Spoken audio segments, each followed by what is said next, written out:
ரேவா காண்டம் 29ஆம் அத்தியாயம். காவிரி நதி மற்றும் நர்மதை நதியின் சங்கமத்தின் பெருமை.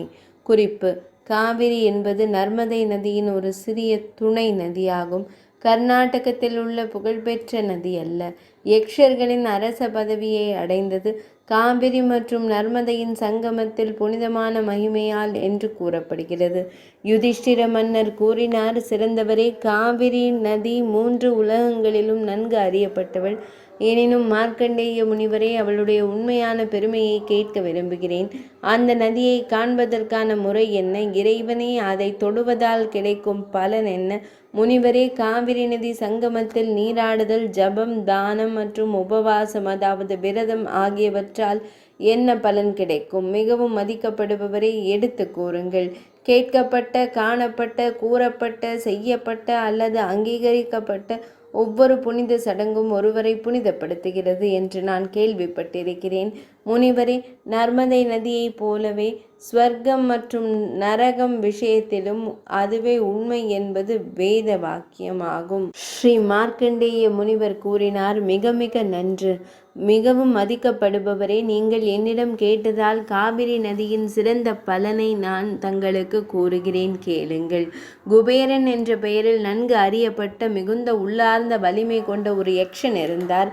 மன்னரே, அந்த தீர்த்தத்தின் மகிமையால் அவர் யக்ஷர்களின் அரசரானார். ஆகவே பெரும் மதிப்பிற்குரிய மன்னரே, சரியான நடைமுறைகளுடன் நீராடுதல் போன்றவை மிகுந்த பக்தியுடன் செய்யப்பட்டால் அதனை கேட்பீராக.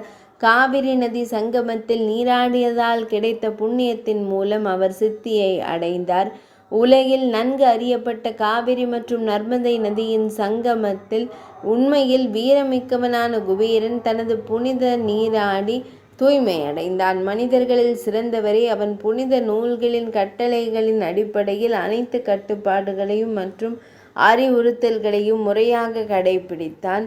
அவன் ஏகாக்கிர சித்தத்துடன் ஒரே மனதுடன் நித்தியமான மகாதேவரை வழிபட்டான்.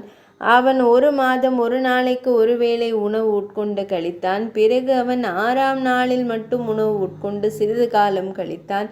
பிறகு சிறந்த மன்னரே, அவன் 15 தினங்கள் விரதமிருந்து சிறிது காலம் கழித்தான்.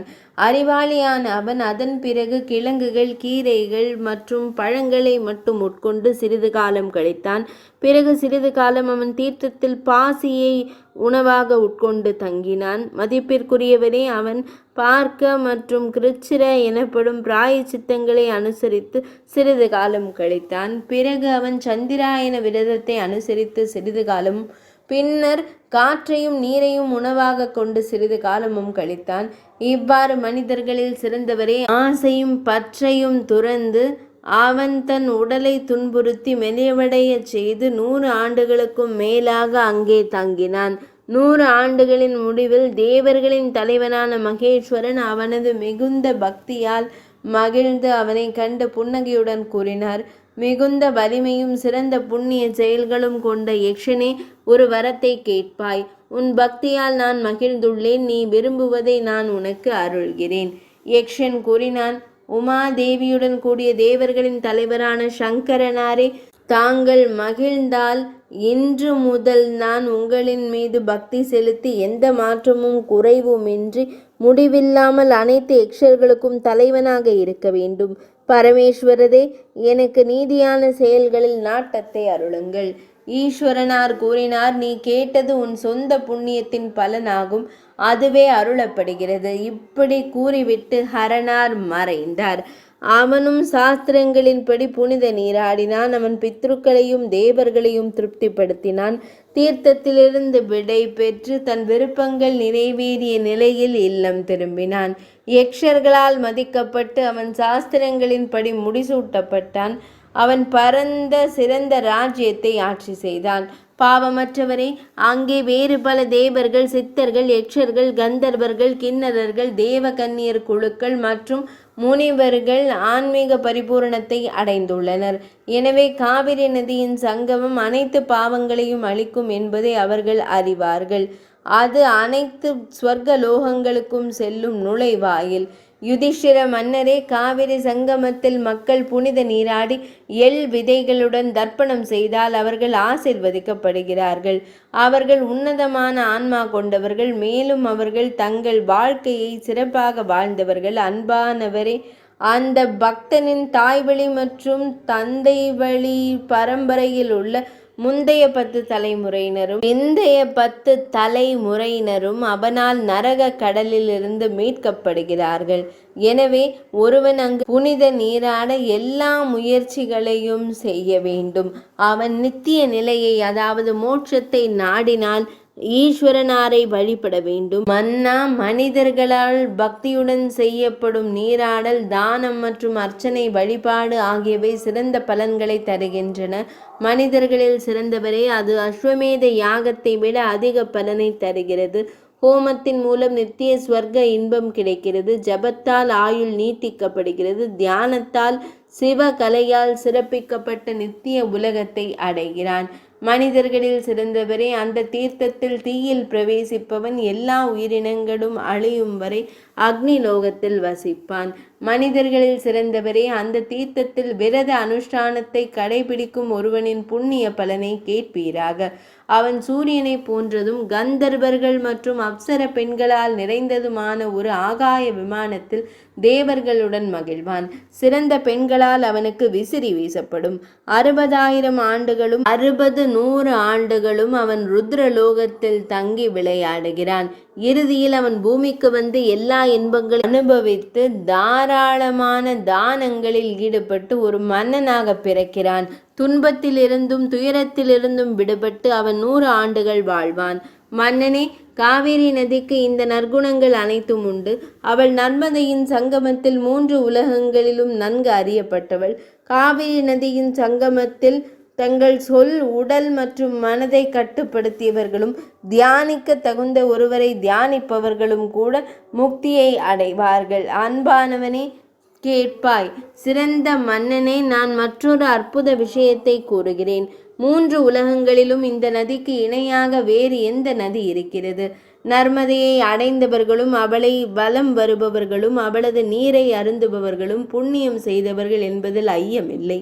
மேலும் 15 பிறவிகளுக்கு அவர்களின் வம்சாவளியில் எந்த தடையும் ஏற்படாது. சூரிய உதயம் ஏற்படும் நேரத்தில் பனி உருகுவது போல அவர்களின் பாவம் கரைகிறது. காவிரி நதியில் புனித நீராடும் ஒருவன் கங்கை மற்றும் யமுனையின் சங்கமத்தில் பொதுவாக கிடைக்கும் பலனை பெறுகிறான்.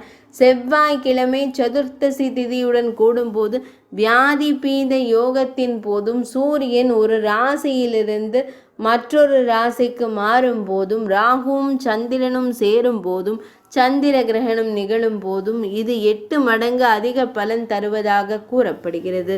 கங்கை மற்றும் யமுனையின் சங்கமத்தில் நீராடுவதால் கிடைக்கும் புண்ணியம் என்பது பல தானியங்களின் எடைக்கு சமம் என்றால், காவேரி நதி மற்றும் நர்மதை நதியின் சங்கமத்தில் அது 8 மடங்கு அதிகமாக கருதப்படுகிறது. கங்கை 60,000 க்ஷேத்திர பாலகர்களால் புனித தலங்களின் காவலர்கள் போற்றப்படுகிறது. மற்ற தீர்த்தங்கள் அந்த எண்ணிக்கையில் பாதி அளவு காவலர்களால் பாதுகாக்கப்படுகின்றன. இதில் ஐயமில்லை. அமரேஸ்வரத்தில் குறிப்பிட்ட நதிகளின் சங்கமங்கள் 80,000 க்ஷேத்திரபாலர்களால் பாதுகாக்கப்பட்டு வருகின்றன. அவ்வாறே அமரேஸ்வரத்திற்கு தெற்கே 2 லிங்கங்கள் அந்த தீர்த்தத்தை பாதுகாக்கின்றன. ஒன்று சபலேஸ்வர லிங்கம், மற்றொன்று சண்டஹஸ்த லிங்கம். அவை முன்பு சிவனாரால் காவிரி நதி முதலியவற்றின் காவலர்களாக நிறுவப்பட்டன. பல கல்பங்களாக இருக்கும் தெய்வீக நர்மதை 1,00,000 க்ஷேத்திர பாலர்களால் பாதுகாக்கப்படுகிறாள். அந்த மலை ஈசனால் நியமிக்கப்பட்டு 60 வில்களுடன் கூடிய 1,00,000 ஓம்காரம் எனப்படும் பிரணவத்தால் பாதுகாக்கப்படுகிறது.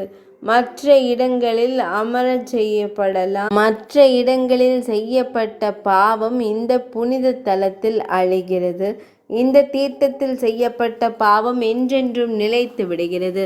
இவ்வாறு பிரியமானவரே, நதிகளில் மிகச் சிறந்தவளான தேவி காவேரி நதியை தமக்கு விவரித்தேன். தமக்கு அந்த நதியானது விவரிக்கப்பட்டுள்ளது. அவள் ருத்ரனின் உடலில் இருந்து தோன்றியவள். தோன்றியவள். எனவே இந்த மிகச்சிறந்த நதி புண்ணியம் அளிக்கக்கூடியது. ரேவா காண்டத்தின் 20ஆம் அத்தியாயம் இனிதே நிறைவடைந்தது.